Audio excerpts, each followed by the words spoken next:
Starting with a brief flashback set in the 1940s, Kong Skull Island spends most of its time in 1973, where newly launched satellites lead the Monarch Corporation to discover an uncharted island said to be as legendary and cursed as the Bermuda Triangle.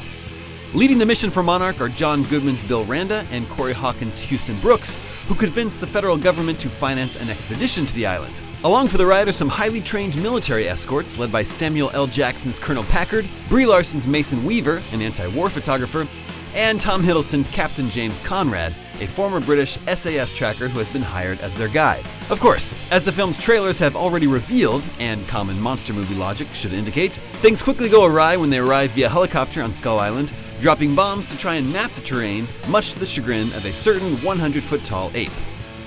Is that a monkey? From there, Kong Skull Island kicks it into high gear as the helicopters engage in an unexpected battle with Kong himself.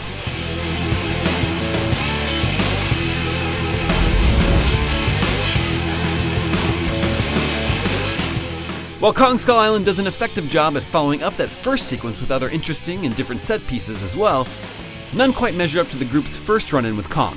It is an adrenaline-fueled montage of carnage and destruction that King Kong fans have likely been waiting their whole lives to see. Unlike 2014's Godzilla reboot, Skull Island wastes little time introducing Kong, showing off the character's power and design with a confidence that makes this version seem that much more terrifying and dangerous.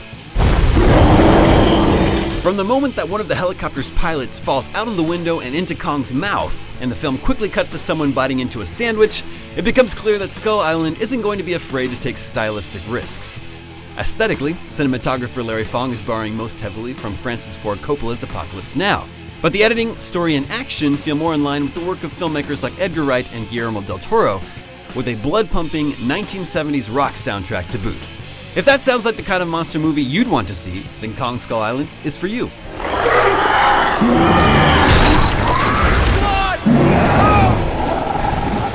There are moments when it feels more like an amusement park ride than a traditional monster movie origin story, taking full advantage of the set pieces and stylistic opportunities available. It's a thrill ride for people ready to kick off 2017 with a big bang. The characters and emotional moments don't match up to the visual and stylistic aspects of the film, unfortunately, and a lot of that can be attributed to the fact that Skull Island has more main and supporting characters than any other non-superhero blockbuster film in recent memory. Brie Larson, Tom Hiddleston, Samuel L. Jackson, and John Goodman all turn in fine performances as the film's main characters, but one of Skull Island's more prominent flaws is how much more interesting and fleshed out the supporting characters around them appear to be. Whoa, whoa, whoa, whoa, whoa, whoa, whoa. Your friend there can put that down.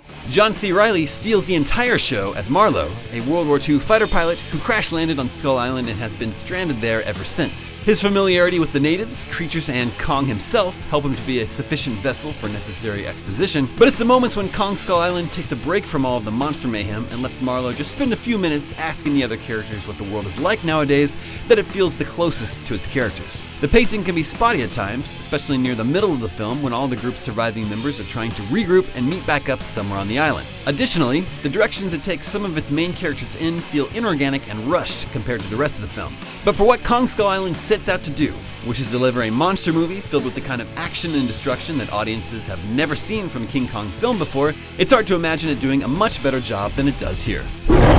Some Kong purists may feel frustration with Skull Island, but while the aesthetic of this new adventure may be very different, it ends up evoking the same feeling that made King Kong such an icon in the first place, even if this time it's coming to you with roaring electric guitars and napalm rather than Empire State Buildings and damsels in distress. For more movie reviews, stay tuned to IGN. Somebody talk to me, man. Turn right heading